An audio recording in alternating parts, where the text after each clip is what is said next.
តាំងពីថ្ងៃខ្ញុំនៅតូចមិនសូវយល់អ្វីច្រើន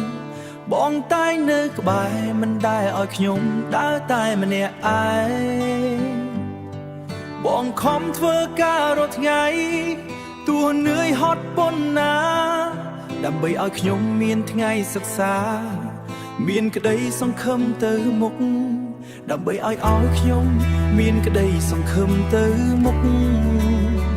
បងលះបងញើសឈាមដើម្បីអនាគតខ្ញុំទោះខ្លួនឯងលំបាកក៏មិនដែលត្អូញត្អែបងប្រុងអើយទឹកចិត្តបងធំពេកហើយដល់ទាំងកម្លាំងចិត្តនឹងផ្លូវឲ្យខ្ញុំដើរប្រាំងរៀនសៀវភៅនឹងក្តីស្រឡាញ់ជាច្រើនខ្ញុំសូមសន្យាខិតខំរៀនមិនឲ្យបងអស់សង្ឃឹម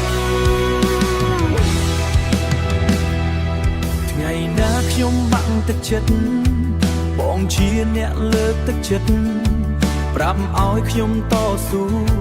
កុំបោះបង់ក្តីស្រមៃទោះផ្លូវវែងប៉ុន្មានណាក៏បងនៅតែជួយទឹកចិត្តបងមិនដែលប្រែសម្រាប់អូ